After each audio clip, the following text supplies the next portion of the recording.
Yap, ini di dalam Rn.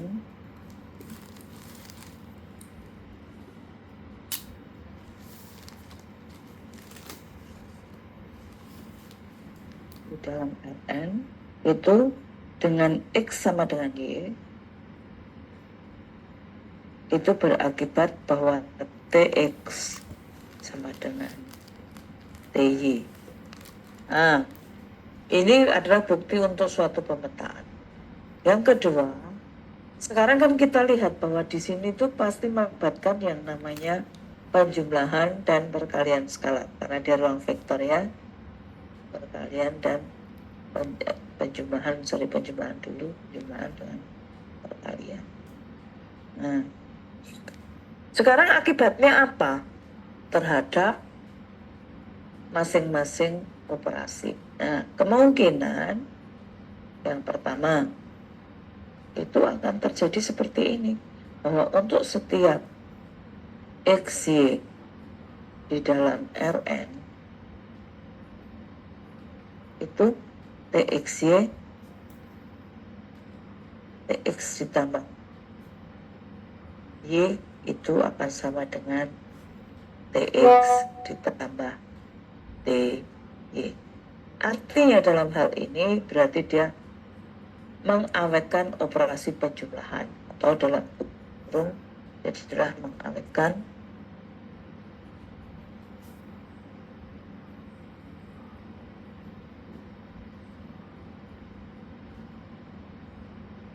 operasi penjumlahan.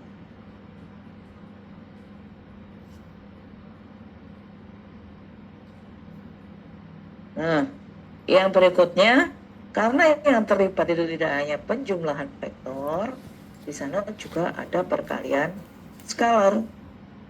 Ingat, skalar itu kan sebenarnya adalah elemen di dalam bilangan real. Ini juga dipertahankan. Di sini alfa sama dengan TX ini namanya mengawetkan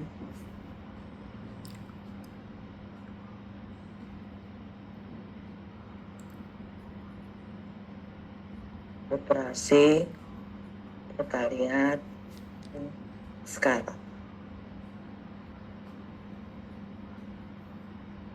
Nah, inilah yang disebut dengan transformasi linear. Jadi transformasi linear itu adalah pemetaan dari ruang vektor ke ruang vektor. Ruang vektornya bisa berbeda karena Rn dengan Rm itu adalah menunjuk pada ruang vektor yang berbeda.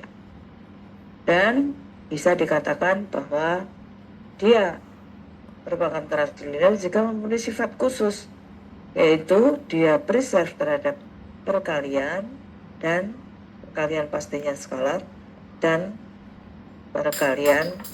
penjumlahan vektor. Kalau penjumlahan pasti kalau di dalam ruang vektor penjumlahan antar vektor. Kalau perkalian adalah perkalian skalar. Nah, sekarang contoh.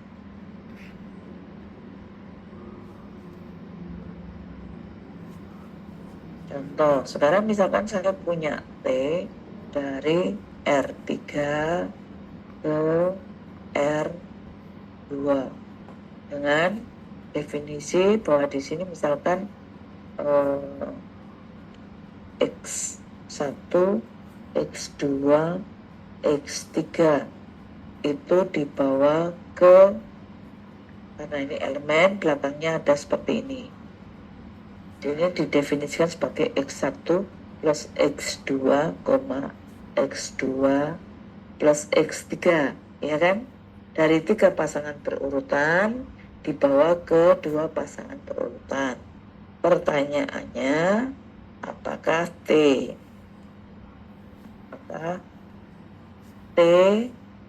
transformasi linear?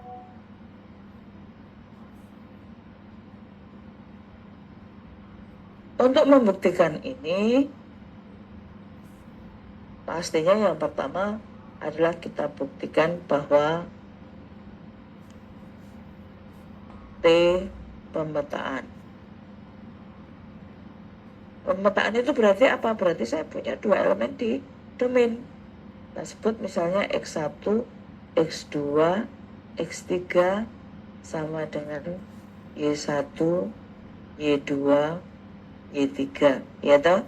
Di sini akibatnya kalau tiga pasangan berurutan itu dikatakan sama jika komponen seletak itu nilainya sama, yaitu X1 sama dengan Y1, X2 sama dengan Y2, dan X3 sama dengan Y3.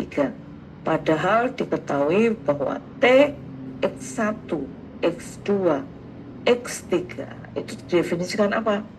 Menurut definisinya kan ini, kita sama dengan X1 ditambah X2, X2 ditambah X3. Dan ini tidak lain pastinya sama dengan Y-nya, yaitu Y1 plus Y2, Y2 plus Y3. Kok bisa? Nah itu kan sebelumnya kan sudah dinyatakan ini kan. Dia sama. Dan ini merupakan definisi dari T, Y1, Y2, Y3. Dengan demikian, karena definisi ini maka dia dapat dinyatakan sebagai pemetaan. Nah, yang kedua, yang pertama ya, berarti kan apakah pertanyaannya Tx plus Y sama dengan Tx plus Ty kan gitu, dengan X, Y pastinya dengan X sama dengan X1, X2, X3, dan Y-nya adalah Y1, Y2, Y3. Karena masing-masing harus berada R3. Nah, penjumlahannya pastinya kan kalau X plus Y-nya. Berarti X plus Y-nya kan dia akan sama dengan yang seletak kan dijumlahkan kan gitu. Ini X2 tambah, terus ini X3 ditambah Y3. Sekarang berarti T X Y, Tx plus Y-nya itu kan Tx1 dan seterusnya. Kan gini, Tx1 plus Y1, X2 plus Y2, X3 plus Y3. Nah, menurut definisi dari T adalah jadinya siapa? Kan definisi T-nya kan komponen pertama ditambah komponen kedua kan gitu toh. Ditambah X2 ditambah Y2. Ini kan? Terus yang berikutnya adalah X2 plus Y2 ditambah X3 plus Y3. Nah, sekarang ini kan kita bisa uraikan menjadi siapa? Ini tidak lain menjadi X1 gitu, ditambah X2 ditambah Y1 ya, Y1 plus Y2, X2 plus X3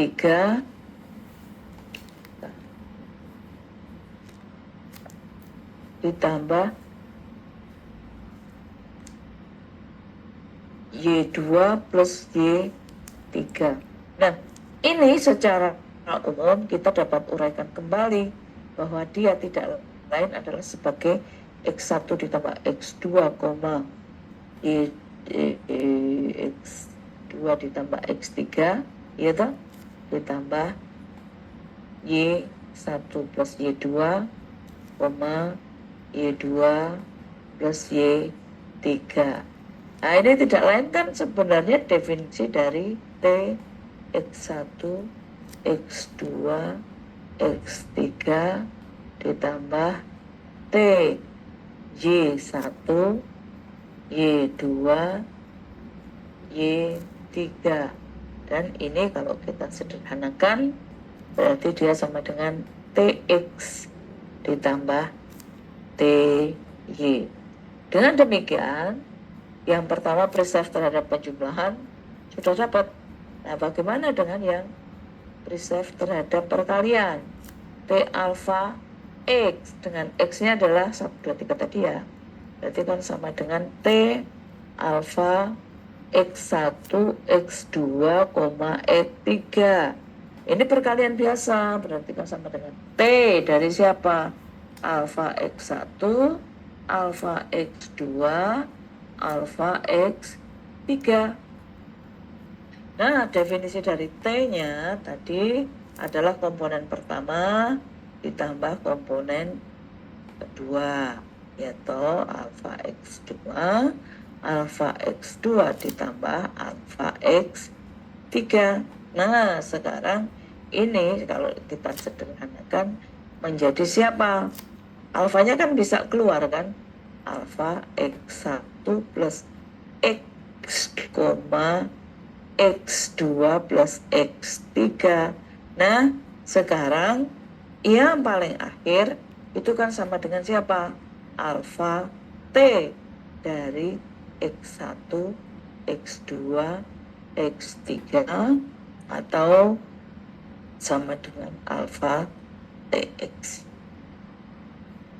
Selain pembuktian pemetaan dan dia preserve terhadap penjumlahan dan perkalian skalar dipenuhi, maka dia disebut dengan T transformasi linear atau dapat dibuktikan bahwa dia adalah transformasi linear.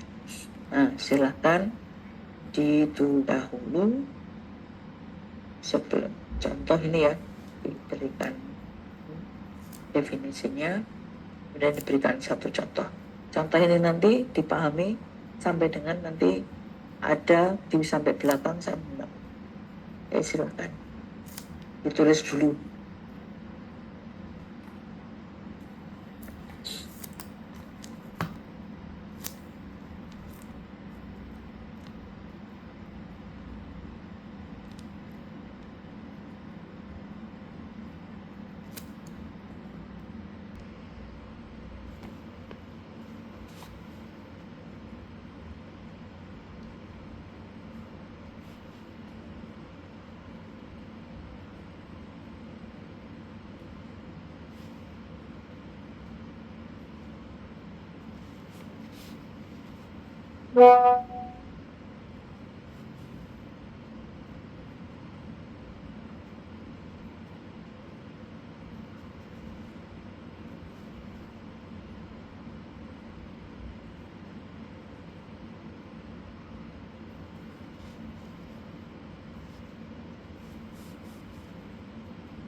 Ibu, maaf, suara Ibu nggak masuk di Zoom. Oke. Ini sudah ya. Sekarang saya berikan contoh yang kedua. T adalah pemetaan, T adalah pengawalan dari R2 ke R2 karena kita harus buktikan dia pemetaan dulu. Dengan aturan pengawanannya, untuk pasangan berurutan X, Y itu dibawa ke 2X plus 1, X plus Y. Nah, sekarang apakah T dengan rumusan seperti ini dia transformasi linear? Sekarang yang pertama adalah kita buktikan dia pemetaan dulu. Sorry.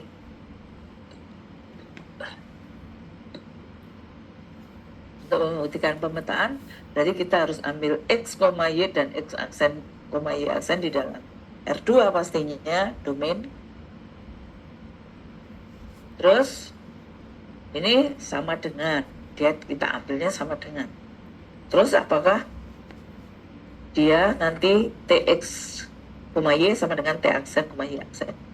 Karena dia sama, otomatis yang satu letak itu adalah nilainya sama, yaitu X sama dengan X aksen dan Y dengan Y aksen. Sekarang berdasarkan rumusnya kita masukkan Tx, Y sama dengan Tx, Y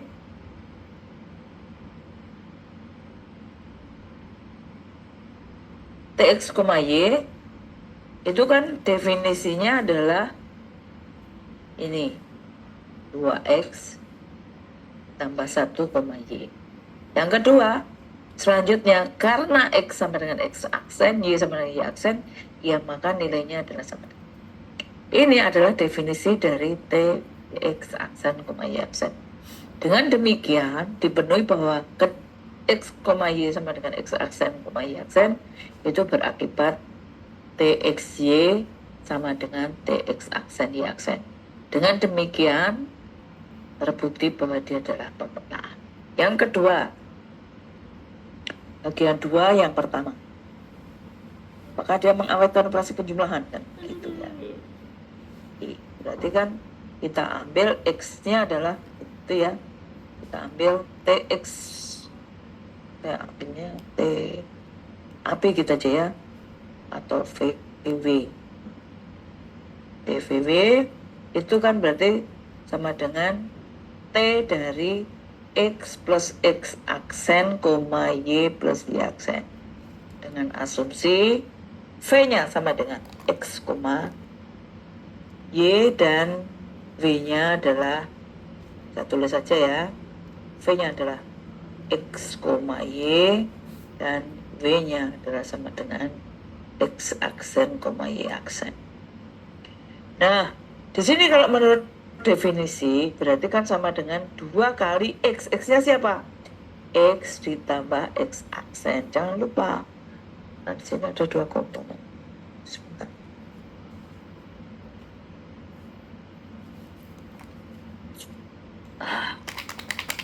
Dan tentunya di sini koma X plus Y ya. X plus X aksen ditambah Y plus Y aksen. Maaf, di sini kurang plus 1. Harusnya plus 1. Nah, di sini sama dengan siapa? Berarti 2x plus 2x aksen ditambah 1 kan? Ingat dia tidak pernah dikalikan 2 loh ya. Berarti di sini x plus y ditambah x aksen plus y aksen. Nah, di sini sama dengan siapa? 2x kalau saya boleh ngambil plus 1, x plus y. Tapi di sini saya tambahkan menjadi siapa? 2x aksen, nggak ada plus 1-nya. Nah, di sini x aksen ditambah y aksen. Nah, kalau kita lihat di sini bisa kita definisi ini kan, yang ini jelas sama dengan siapa? T X, Y ya. Tapi di sini pertanyaannya apakah sama? Enggak kan? Karena di sini tidak ada plus 1-nya. Sehingga dia tidak sama dengan T X aksen, Y aksen. Ya enggak sama. Nah, karena satu sudah dibuktikan, kita nggak perlu bukti yang lain. Tapi nanti saudara bisa buktikan selengkapnya apakah dia bisa sama atau tidak. Itu pun juga tidak dipenuhi. Itu. Yang kedua pun tidak dipenuhi. Dengan demikian, ini adalah contoh dari, atau bukan contoh ya, dia bukan data transformasi. Dia memang pemetaan, tetapi dia ternyata tidak preserve atau tidak mengawetkan operasi penjumlahan maupun operasi perkalian skalar. Nanti perkalian skalar silakan dicek sendiri. Silakan ditulis. Ditulis itu maksud saya supaya saudara juga ikut memahami. Jadi tidak hanya nanti kalau ini tak foto, nanti di rumah nanti tak ganti, nanti sampai rumah udah capek, males. Saudara menulis, saya istirahat. Silakan.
Dan ini adalah sifat-sifat dari transformasi linear.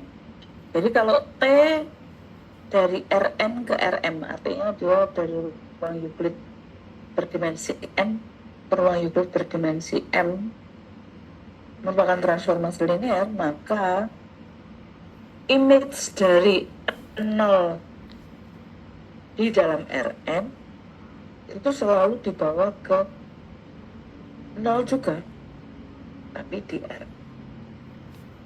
Jadi yang awalnya n pasangan berurutan ke m pasangan berurutan. Terus di sini negatif x atau inverse dari x itu sama dengan inverse dari tx. Ini adalah sifat linearitasnya ya. Ini lebih ke negatif x itu kan sama dengan negatif 1 kali x kan. Negatif 1-nya keluar karena 2 transformasi linear. Secara sama juga untuk x dikurangi. Karena x dikurangi itu sama dengan x ditambah negatif 1 kali b. Karena t-nya transformasi linear maka mengikuti dia adalah seperti ini. Selanjutnya T alfa 1 V1, tentunya V1-nya adalah berada di Rn. Alfa 2 V2 dan seterusnya. Kalau yang kita tahu kan hanya 2 kan sifatnya itu, syaratnya. Tapi berdasarkan syarat itu ternyata ini bisa digeneralisasi sampai dengan K vektor. K bisa lebih dari M, bisa lebih dari N, atau bisa kurang dari keduanya. Tidak ada kaitannya antara K dengan N dan M. Jadi bebas berapapun. Saya pikir ini nanti tentang pembuktiannya bisa dilihat di buku Bowen Anton, itu jelas ada. Kan bukunya sudah dikasih toh. Ini saya skip untuk pembuktiannya karena di buku juga sudah ada. Nah, selanjutnya kita akan kenalkan dengan yang namanya kernel dan image atau jangkauan atau range. Lebih biasanya dikatakan range ya. Kernel dan image, atau ada yang menyebut range, atau ada yang menyebut jangkauan. Jangkauan itu biasanya kan di apa? Bahasa Indonesia. Oke, ilustrasinya seperti ini. Saya kembali ke Rn ke Rn ya.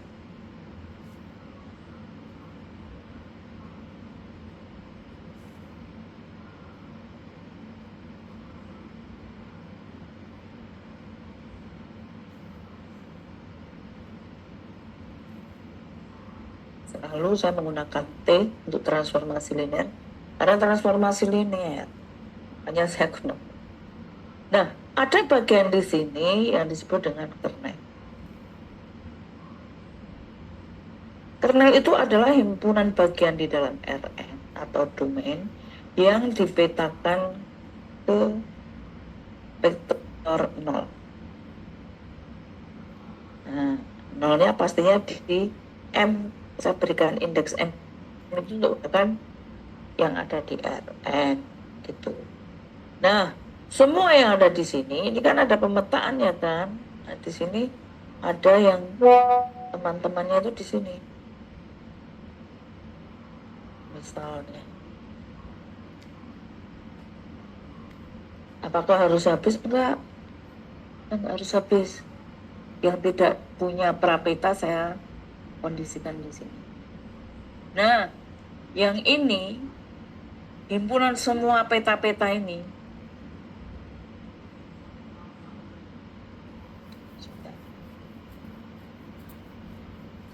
Nah, kenapa kurang satu nanti kalau di sini tidak punya kawan? Ya harusnya masuknya sini. Nah, ini yang disebut dengan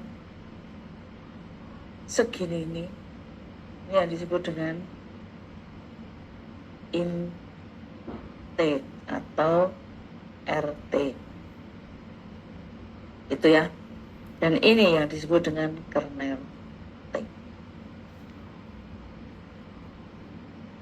Jadi kernel T itu adalah himpunan bagian dari domain yang dipetakan ke nol, yaitu himpunan saya sebut X di dalam Rn, gitu. Sedemikian sehingga Tx sama dengan 0n. Nah, sekarang siapa? RT, nah, atau int. Int nanti saudara bisa menuliskan sebagai RT juga, karena biasanya jadi MT ini sama aja sih.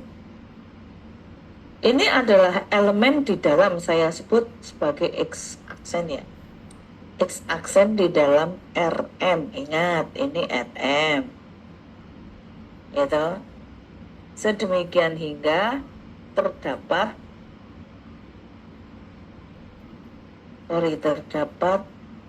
X di dalam Rm, sedemikian sehingga Tx sama dengan X aksen. Ya kalau di sini ada X, gitu. Nah, di sini ada X. Nah, di sini ada X aksen. X aksen sama dengan Tx gitu. Jadi prapeta-prapetanya. Jadi kalau int itu adalah himpunan semua elemen di dalam kodomain yang mempunyai prapeta. Prapeta itu adalah elemen-elemen di dalam domain gitu. Sehingga dia merupakan bayangan dari elemen di dalam domain. Tuh. Sekarang contoh pastinya ya yang di sana tadi ya. Saya mengacu yang ini gerak sendiri. Contoh, saya gunakan contoh yang tadi T dari R apa ya, 3 ya, ke R2. Nah, di sini X, Y, Z dibawa ke X. Tapi ini nggak kelihatan ya kalau ini. Nah, maksudnya saya memberikan contohnya jadi tidak terlihat. Karena semua dapat saya ubah ya. Yang sedikit berbeda. Dibalik aja coba. Ini resiko kalau buat contoh langsung tuh bingung. Ya, semoga berhasil.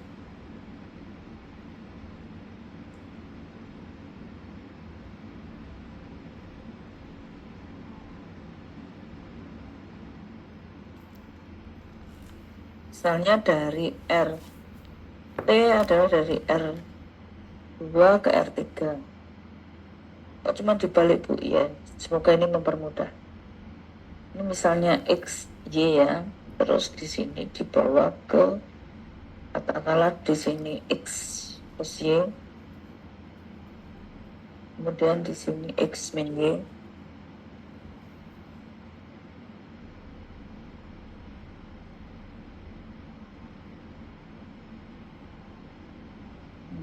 X min Y, terus di sini saya ambil 2X plus 2Y, misalkan seperti ini.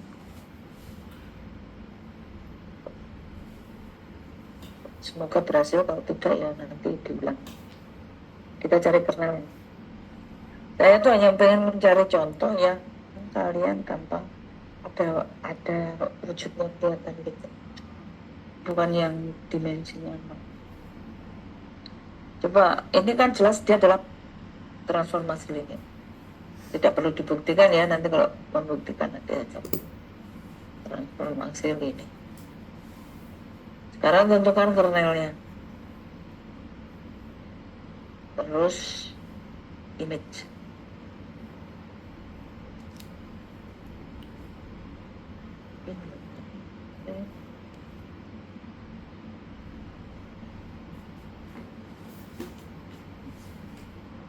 juga berhasil. T, kernel itu, kernel T adalah himpunan siapa? Jadi kan X, Y di dalam R2. Sehingga T, X, Y. Karena di R3 ya, berarti kan nolnya adalah 0,0.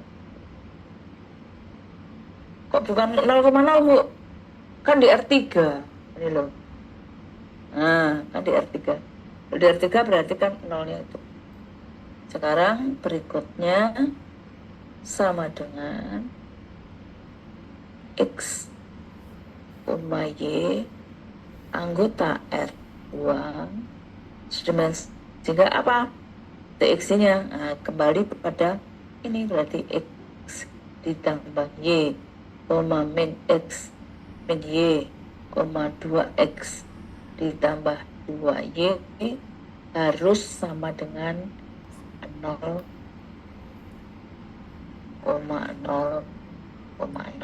Nah, dari sini kita ketemu yang namanya sistem persamaan linear homogin atau SPL homogin.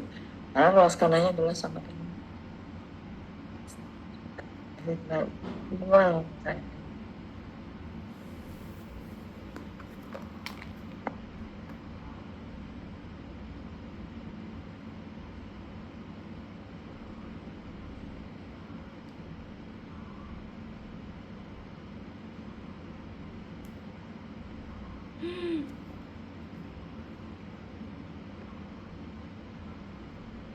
Saya sambil menulis, ngomongnya saya kurang paham.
Baik. Ini saya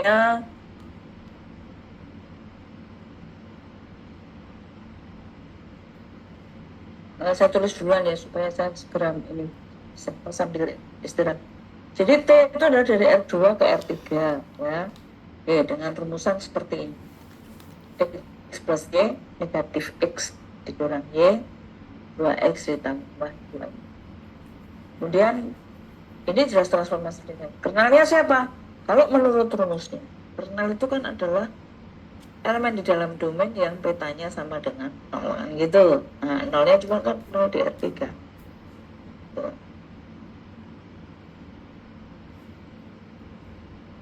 Nah, kalau dengan demikian, tadi kan TXY-nya kan rumusnya ini. Kita masukkan di sini. Berarti, sorry.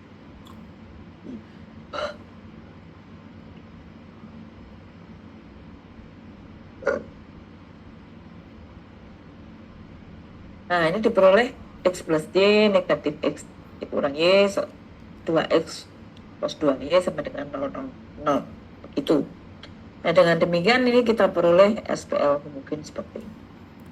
Artinya kan yang seletak dia sama. Tuh. Nah, pastinya sampai sini juga bingung ya. Nah, ini diperoleh SPL homogen. Satu karakteristik dari SPL homogen itu apa? Dia selalu punya solusi. Dia selalu konsisten. Gitu ya. Yaitu siapa? Kalau nggak satu solusi ya, tak ingat solusi. Artinya kalau satu solusi ya 0 saja atau ada yang lain selain 0. Nah, di sini kita bisa menggunakan OBE ya. Kalau nggak pakai OBE nanti saudara tidak meyakinkan gitu. Kalau pakai ini sulit ya, pakai eliminasi atau pakai substitusi ya. Nah, dari sini akan tampak sekali. Ini bahwa kita gunakan ini cepat sekali kan menyelesaikan ini. Nah, akhirnya bahwa yang ini adalah 0, itu kan menunjukkan bahwa dia adalah sistem persamaan linear yang konsisten gitu ya. Kemudian yang penentu penyelesaiannya adalah di yang pertama, yaitu X ditambah Y sama dengan 0, atau dengan kata lain X sama dengan negatif Y. Nah, ini kita kembalikan lagi ke kernelnya tadi. Kalau kernelnya kan X, Y di dalam R2, sedemikian sehingga X-nya sama dengan negatif Y. Untuk sekian persamaan ini, ya, ini dapat diganti ini. Nah, sekarang kita substitusikan. Kalau demikian, karena X-nya sama dengan negatif Y, ya berarti kita masukkan. Kalau demikian kan sebenarnya X sama dengan negatif Y. Berarti kan saya bisa dong menggantikan Y sama dengan negatif X. Boleh. Karena itu nanti sebenarnya menunjukkan himpunan yang sama. Ketika ini kan negatif Y, Y, anggota R2 berarti kan Y kali Y-nya kan bisa keluar toh. Ini negatif 1 kali 1. Untuk Y-nya adalah bilangan real.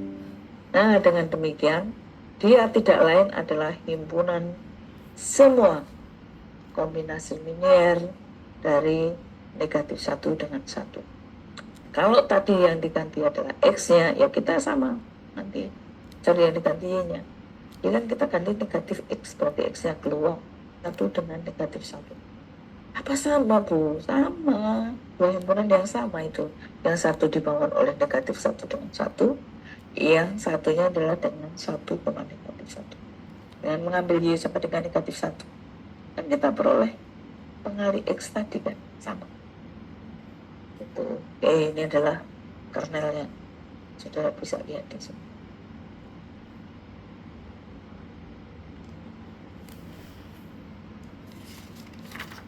Ya, aja.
Oke, baik.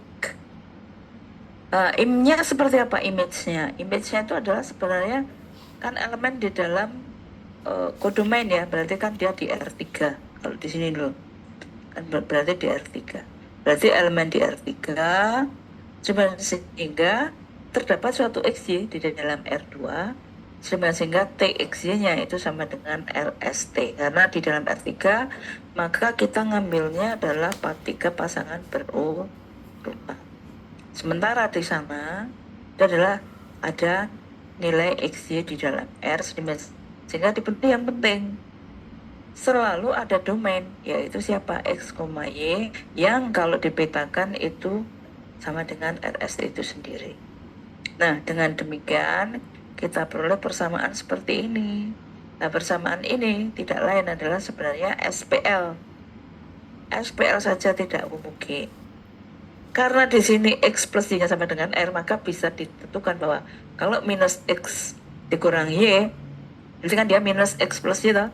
Berarti sama dengan minus R, gitu. Terus di sini 2X plus 2Y, berarti 2-nya keluar, X plus Y, jadi sama dengan 2R. Dengan demikian, dia adalah pasangan berurutan, yaitu antara R, negatif R, dan 2R, dengan catatan apa? R-nya adalah X plus Y, di mana X plus Y adalah sebarang elemen di dalam R2, bukan sebarang, suatu. Nah, artinya di sini, setiap kita ngambil X, Y di dalam R2, ya, setiap kita mengambil X, Y di dalam R2, itu kita selalu bisa menemukan R. Nah, kalau kita bisa menemukan R, ya kita bisa menemukan nilai RST-nya, karena nilai S dan T-nya itu sangat bergantung dengan R. Itu. Nah, dengan demikian ternyata bahwa image-nya itu adalah merupakan kombinasi linear dari 1, negatif 1, dan 2. Gitu. Selain kombinasi linear, saudara bisa melihat bahwa kalau vektor negatif 1 dan 1 itu adalah bebas linear. Dia satu-satunya, satu elemen yang tidak sama dengan 0 pasti bebas linear. Dengan demikian, kernel itu juga ternyata dia punya basis. Tuh. Karena sebenarnya kernel dan image itu sifatnya dia adalah merupakan subruang vektor. Kalau subruang vektor kan berarti dia adalah ruang vektor. Kalau ruang vektor ya berarti dia adalah mempunyai basis dan dimensi. Nah, dalam hal ini ternyata bahwa image mempunyai basisnya salah satunya adalah 1, negatif 1, 2. Ada yang lain, Bu? Ada. Kalau di sini kamu ambil S, ya ini semua kan dapat dinyatakan dengan S. Kalau dinyatakan dengan T, semua bisa ganti dengan T, hanya pasti pengalihnya berbeda. Tuh. Tapi sebenarnya adalah hasil kombinasi linear masing-masing vektor itu nanti dia adalah merujuk pada himpunan yang sama. Tuh. Makanya di sana kan basis itu tidak tunggal, tapi tunggalnya akeh gitu. Yang dua adalah dimensinya 1, dan di sini juga 1. Dan di sini nanti saudara akan belajar bahwa dimensi kernel T ditambah dengan dimensi image T itu sama dengan dimensi domainnya. Nah, kalau di sini kan domainnya kan ada 2, ternyata dimensinya karena di R2. Oleh sebab itu, kita kan tadi temukan bahwa kernel adalah dimensinya 1 dan image-nya juga dimensinya 1. Dengan demikian, jumlah kernel T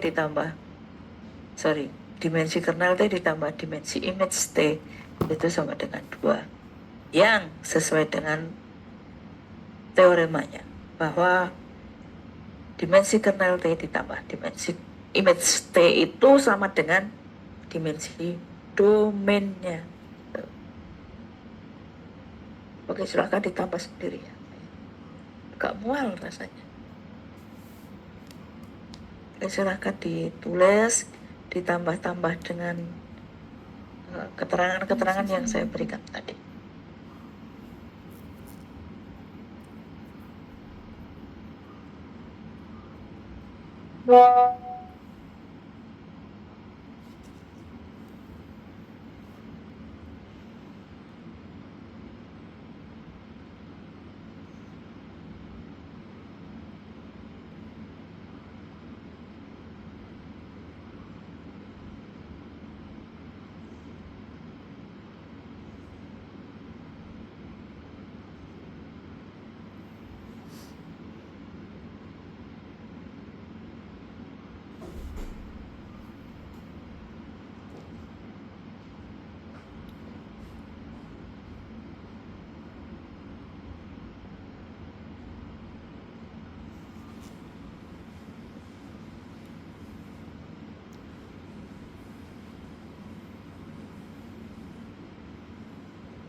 Yang biasa atau standar, ini nilainya sama gitu loh, nilainya sama. Jadi X, Y itu ya sudah, itu adalah sekaligus dia merupakan bentuk dari koordinat vektornya. Tetapi nanti kalau basisnya saya ubah, tentunya ya berbeda. Itu loh. Artinya kita seolah-olah seperti yang saya gambarkan dulu, kalau kita melihat UNY dari Rambanan, kemudian kita ubah dari Kulon Progo, kan berbeda, ya kan posisinya. Nanti seperti itu. Terus nanti agak sedikit berpikir ya untuk di transformasi linear, karena transformasi linear ini intinya nanti bisa kita pindah ya, kita pindah di matriks. Jadi ada matriks representasinya. Setiap rumusan transformasi linear itu dapat dinyatakan dengan hasil dari matrik. Nah, pembentukan matriknya bagaimana? Itu sangat bergantung dengan basis yang digunakan. Jadi nanti tolong pengertian basis, pengertian koordinat vektor, nanti dicek lagi ya. Nanti saya berikan materi yang bisa dipelajari, mungkin lebih mudah karena dia bahasa Indonesia. Itu. Terus ini terkait dengan materi, masih ada nanti transformasi linear, kemudian nanti nilai eigen. Kalau nilai eigen itu nanti kita belajarnya juga ada nilai eigen vektor, eigen ruang, eigen aplikasinya, sampai ke nanti diagonalisasi matrik. Diagonalisasi matrik itu adalah membawa ke matrik yang berbentuk diagonal. Mengapa harus dibawa ke sana? Ternyata matriks diagonal itu adalah matriks yang istimewa ya, istimewa. Dia punya sifat yang istimewa. Gitu.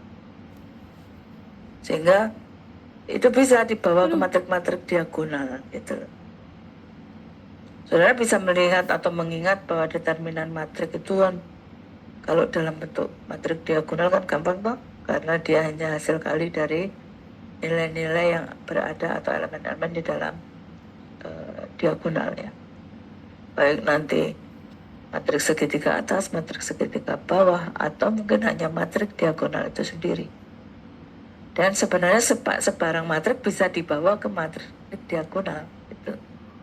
Kalau dulu kita kenal bisa menggunakan OBI, tapi nanti kita lihat kalau kita sudah kenal yang namanya nilai eigen itu bagaimana. Oke, saya pikir itu nanti materinya sampai di situ ya. Itu yang pertama. Yang kedua, itu adalah ini pertemuan ke-13 kalau tidak salah. Yang kemarin saya anulir ya, otomatis saya ganti hari ini. Nanti kalau ada yang kurang, saya hanya pengen minggu 16 itu adalah untuk UAS. Sekalipun masih ada yang 17, tapi saya mau pakai yang 16. Mengapa? Karena ini nanti yang koreksi saya. Yang koreksi saya, yang bikin soal